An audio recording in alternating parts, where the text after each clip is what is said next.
Talking to Coach Eddie Comeau after the victory over Las Vegas. Georgia back into the playoffs for the first time since 2019. It's been a 4-year build back to this moment. We're never supposed to ask you how you feel, so I'll not do that except to say, when you think back on the road to returning to the playoffs, what does this mean to you?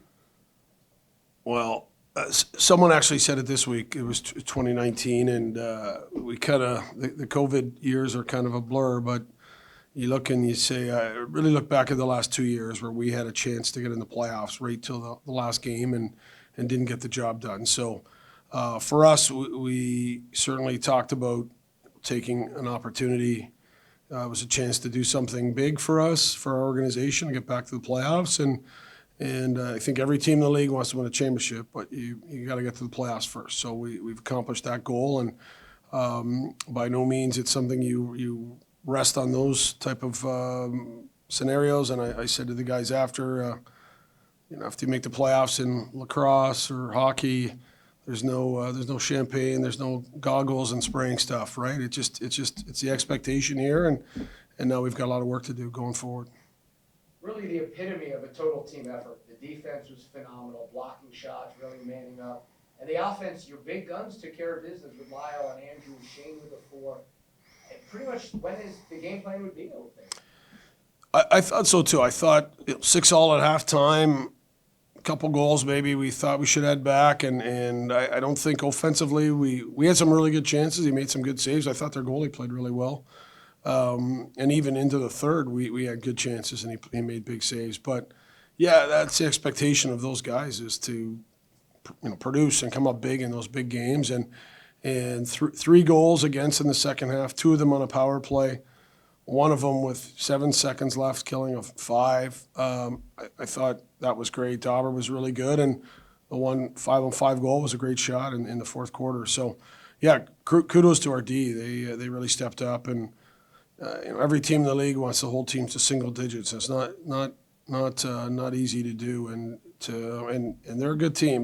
Their record, it is what it is, but they got lots of good players down there. Lots of guys that are played in the league, really good players and good goal scorers. So great to hold the team to single digits.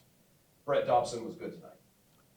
Yeah, I thought Brett was good. I thought the ones that went in, there's some nights you say, man, you'd like to have that one back, or that was a squeaker. I thought pretty much all the goals were good shots. Like, they were well placed, right on the pipes and in, and misdirection shots. And I thought he played well, and he made big saves when we had that kind of lead, when it was a 2-goal lead. He made some big saves, and thought he did a great job of rebound control too, and that makes a huge difference when we can turn them into one and done possessions, and we did a lot of that tonight. One step at a time. You now made the playoffs. 2 weeks you play Rochester. Now you go for the home floor advantage in the playoffs. You can finally, I assume, talk about that now.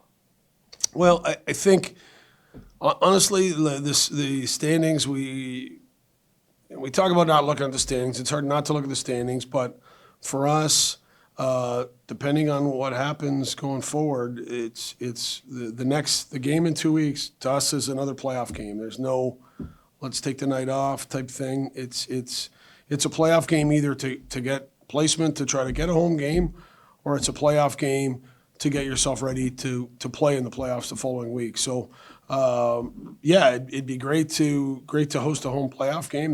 That's great for the organization. It's great for our fans. And yeah, certainly we'd love to do that, but there's 2 weeks, and we get to watch some games next week, and maybe we'll have a better idea once we get there. But yeah, certainly we would not be opposed to being at the Hive and Gas South in 2 weeks' time, or 3 weeks' time. Sorry, 3 weeks' time. And just final question, Jordan McIntosh bobblehead night. Special night for your captain, I assume? Yeah, I said to the guys before the game, his family was here, his parents, his wife, his daughter, his in-laws. And I said, when you think of the Swarm, you can't. You have to think of Jordan McIntosh. It's like Detroit Red Wings thinking of Steve Yzerman. He's been here his whole career, 12 years.